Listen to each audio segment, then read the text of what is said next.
사기, 골계열전, 동방사전. 한나라 무제 때 제지방 사람 동방생이 있었는데 이름을 사기라 했다. 옛날 서적과 경수를 좋아했고 다른 분야의 책들도 많이 읽었다. 동방사기 처음 장안에 와서 공거부에 상서를 올렸는데 그 글은 3,000편의 목간에 쓴 것이었다.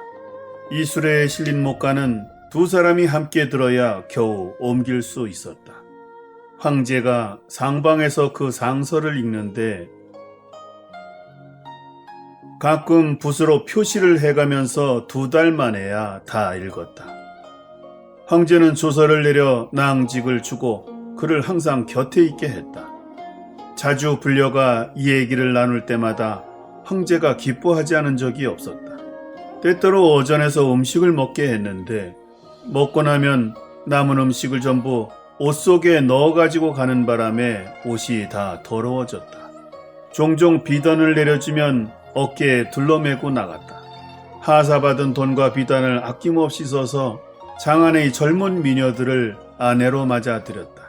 1년 정도가 지나면 그 여자를 내보내고 다른 사람으로 바꿨다. 하사받은 돈과 재물을 이처럼 다 여자에게 써버렸다. 황제 좌우의 난관들 절반은 그를 미친 사람이라고 불렀다.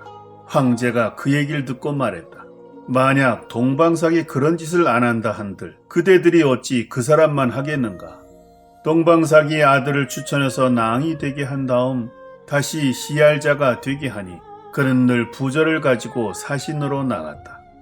동방삭이 궁안을 거닐 때 어떤 낭이 말하기를 사람들이 다 선생을 미쳤다고 합니다 라고 하자 동방삭이 말했다. 나 같은 사람은 말하자면 궁정 안에서 은둔하는 사람일세. 옛날 사람들은 다 산속에 들어가서 은둔했지 라고 하면서 때로는 술이 취하면 두 손으로 땅을 짚고 이렇게 노래했다. 새 속에 몸을 두고 금마문 안에 은거하네. 여기서도 이 몸을 잘 숨길 수 있건만 구태여 깊은 산속 초가집에 살 건가. 금마문이란 궁궐의 대문을 말한다. 문 옆에 동으로 된 말이 서 있어 금마문이라고 했다.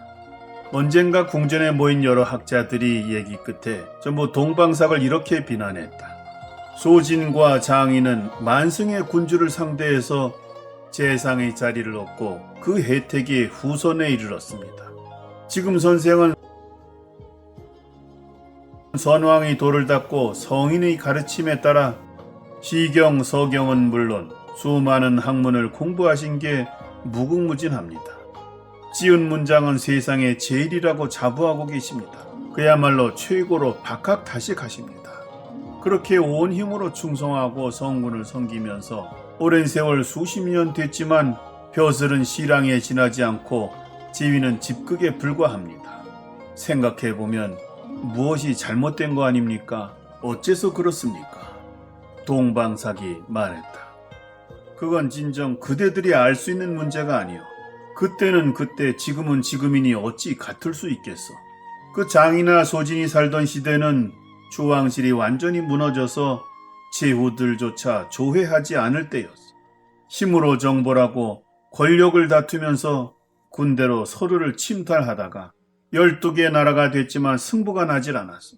인재를 얻은 자는 강해졌고 인재를 잃은 자는 멸망했어. 그래서 그런 자들의 말과 계책이 받아들여졌고 높은 자리에 오르고 그 혜택이 후대에 미쳐서 자손들이 오래도록 부귀를 누렸던 것이요. 지금은 그렇지 않소. 황제께서 위에 계셔 은덕이 천하에 넘치고 제후가 복종하며 오랑캐들에게 위엄을 떨치고 있어. 사해 밖까지 제자리를 잡아서 그릇을 엎어놓은 것처럼 안정되어 천하가 평화롭고 하나의 가문처럼 통일됐어. 계획을 세우고 일을 추진함이 손바닥을 움직이는 것과 같으니 현명함과 부족함을 무엇으로 구별한단 말이오. 지금 천하는 한없이 넓고 백성들은 많다 보니 온 힘을 다해 의견을 내서 황제에게 몰려드는 자가 셀 수 없이 많소.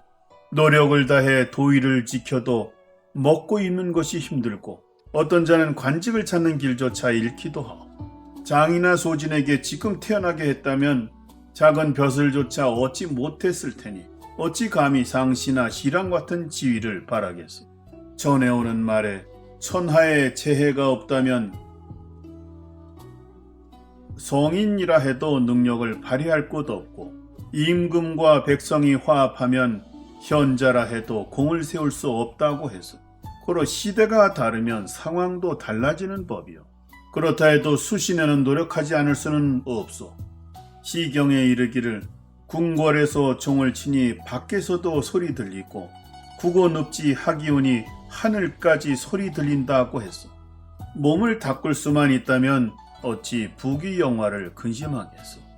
태공망 여상이 인애를 실천해서 72살에 문왕을 만나 그 포부를 펼쳤고 제 나라의 봉해로서 700년 동안 이어졌소.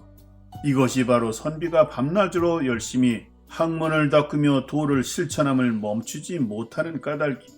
지금 운자가 잠시 등용되지 않는다 해도 홀로 우뚝 선 채 조용히 지내면서 위로는 허유를 바라보고 아래로는 저별을 배우는 것이요. 계책은 법녀 같고 충성은 오자서 같지만 천하가 평화로우니 도의를 지키며 몸을 닦을 뿐 단짝이 없고 친구가 없음은 당연한 이치요. 그대들은 어찌 나를 몰라본단 말이오. 그러자 여러 사람들은 조용한 채 아무 말도 하지 못했다. 건장궁 뒤 전각의 난간에 짐승이 나타나는데 고라니와 비슷했다. 얘기를 듣고 무제가 가서 보았다. 경험 많고 지식에 밝은 친아들에게 물었지만 아무도 알지 못했다.